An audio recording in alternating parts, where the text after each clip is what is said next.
Hello friends, my name is Amjad Ali. You are watching my YouTube channel States Relations. Friends, today we will be discuss the most important theory of IR, balance of power. What is the balance of power? When one state or alliance increase its power or apply it more aggressively, the balance of power theory is maintained. By forming a counterbalancing coalition, threatened states will increase their own power in response. The central concept in new realist theory is balance of power. Since Martin Wright said the notion is notorious, full of the chaos and confusion, it is difficult to provide exact definition to balance of power. The main difficulty prevails with the balance of power is that there are too many meaning associated with it.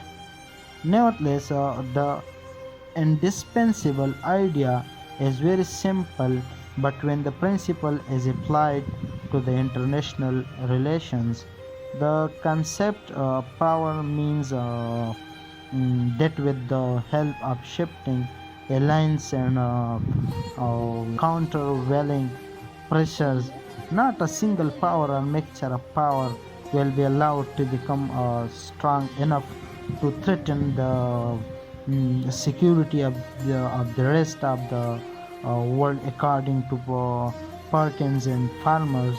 In order to be more effective, identification and sensing of threats from the neighboring countries and rebels is an essential need for applying the balance of power effectively. So, mm, Friends, a balance of power can be formed by multiple states when alliances are fluid. For instance, when they are formed easily or broken on the basis of practicality by not taking into consideration form of government, history, religion, or values, so shifting its support to oppose whichever alliance or state is strongest.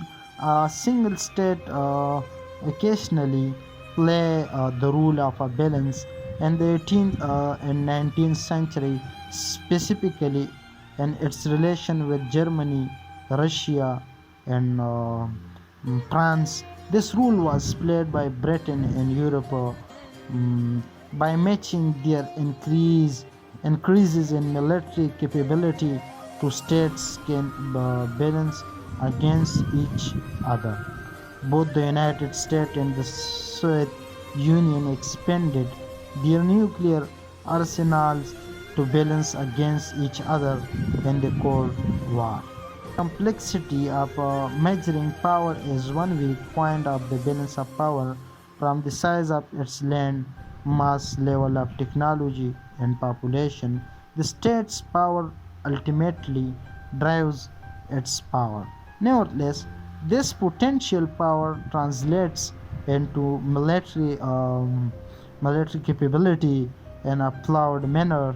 There is a dependence on such element of luck, geography, moral, and leadership with the effective use of military force.